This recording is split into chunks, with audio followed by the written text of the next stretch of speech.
Primeiramente, agora vamos olhar os versos 13 a 17, dizendo o seguinte: como conciliar, primeira perplexidade, como conciliar a santidade de Deus com o uso que ele faz dos perversos? É o versículo 13. Tu és tão puro de olhos que não podes ver o mal e a opressão não podes contemplar. Por que, pois, toleras os que procedem perfidamente, te calas quando o perverso devora aquele que é mais justo do que ele? Meus amados irmãos, aqui está um ponto de tensão. Aliás, Dr. Mark Lloyd Jones, que foi considerado o pastor mais relevante do século passado, diz que até o século XX, a grande crise era conciliar a fé com a ciência, né? Sobretudo com as novidades que surgiram aí desde 1859, com Charles Darwin publicando A Origem das Espécies em Londres.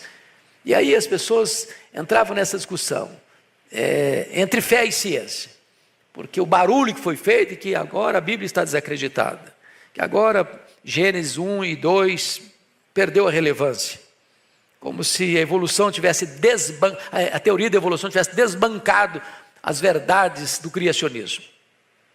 Aí Mark Lloyd Jones diz o seguinte: depois do século XX para cá, com duas sangrentas guerras mundiais,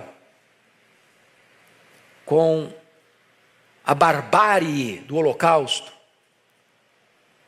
matando 6 milhões de judeus,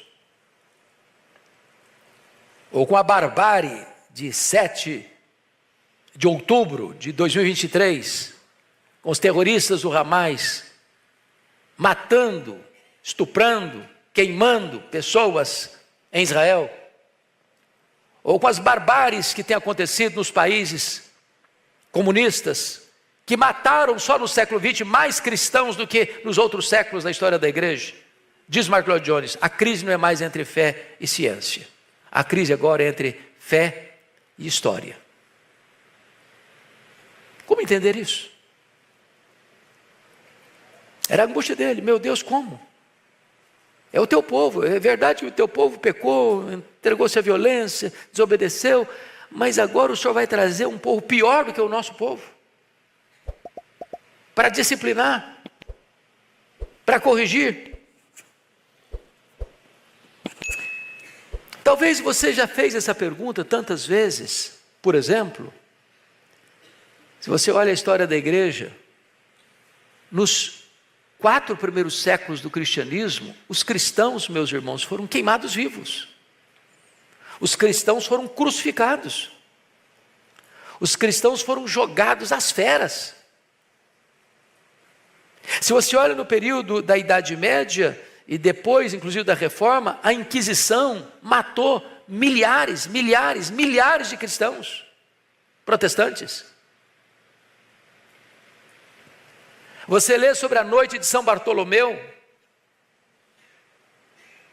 24 de agosto de 1572, 70 mil crentes mortos numa única noite. Você vai perceber que o nazismo de Adolf Hitler, ou o comunismo, sobretudo na Rússia, e hoje na China, na Coreia do Norte, em Cuba, em outros países onde entrou essa ideologia, tantos cristãos estão morrendo. Agora mesmo, enquanto estamos aqui, na China se prende pastores, ou se controla o que se fala, o que se prega. Então você começa a perguntar, como assim, Deus? Por que, Deus? Por que toleras isso? Por que tu permites isso? É a pergunta do profeta, conciliar a santidade de Deus com o uso que ele faz dos perversos. Segunda crise dele, segunda perplexidade dele, como conciliar o poder de Deus com a sua tolerância e silêncio com os agentes da disciplina. Porque olha o versículo 13, por que pois, na parte B, por que pois toleras os que procedem perfidamente e te calas quando o perverso devora aquele que é mais justo do que ele? Porque ele agora começa a comparar os perversos de Judá com os perversos da Babilônia. E embora em Judá o povo tivesse se rendido a uma rebeldia contra Deus, mas esses daqui são piores ainda. Esses não têm nenhum temor de Deus. Esses adoram o seu próprio poder.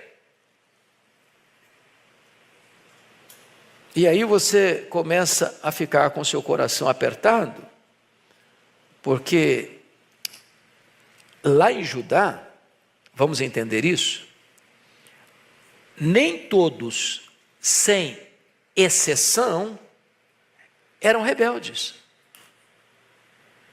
Isso porque Deus sempre tem um remanescente fiel.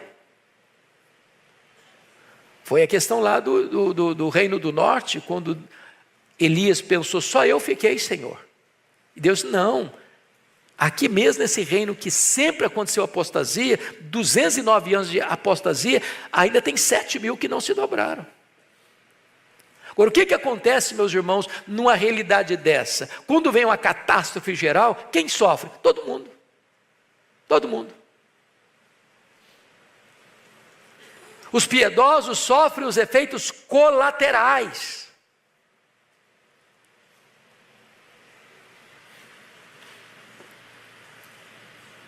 E aí você começa então a entrar com a angústia dele, do profeta. Meu Deus, por que o Senhor ou permanece em silêncio ou usa os agentes mais perversos do que o nosso povo para nos disciplinar? Terceira angústia dele: como conciliar o amor de Deus com a entrega do povo da aliança nas mãos dos caldeus. Vamos ler o versículo 14, por favor, bota na tela 14, toda a igreja lendo comigo, vamos juntos? Porque fazes os homens como os peixes do mar, como os répteis que não tem quem os governe. Então ele está usando duas figuras, a figura do pescador e a figura do caçador. O pescador pega peixe, o caçador pega animal terrestre. Ele não encontra outra linguagem de impotência, de vulnerabilidade, de inescapabilidade para retratar a situação de Judá, a não ser esta, de que os caldeus estão pescando, os caldeus estão caçando, e o peixe não tem um líder, os peixes não têm um líder, os animais não têm um líder, para diante de uma ameaça de pesca ou de caça, eles reúnem lá e tomam uma decisão, nós vamos fazer isso, aquilo outro, para a gente livrar desse ataque que vai chegar. Ou seja, o povo de Judá, diante do ataque da Babilônia, era tão vulnerável como uma caça diante do pescador, ou como um peixe diante do pescador. E se você perceber comigo,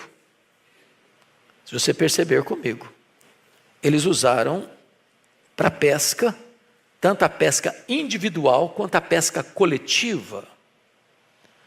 Porque veja você, versículo 15, a todos levanta o inimigo com o anzol. Isso é pesca individual.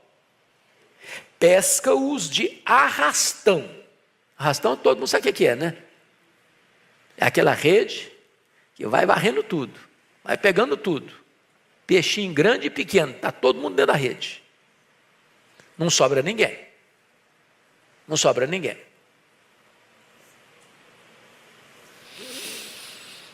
Quarta crise do profeta. Como conciliar a soberania de Deus com a autodivinização dos caldeus? Vamos ler agora os versos 16, 15 e 16. Vamos lá? Toda a igreja comigo? A todos levanta o inimigo com o anzol, pesca-os de arrastão e os ajunta na sua rede varredora. Por isso ele se alegra, se regozija.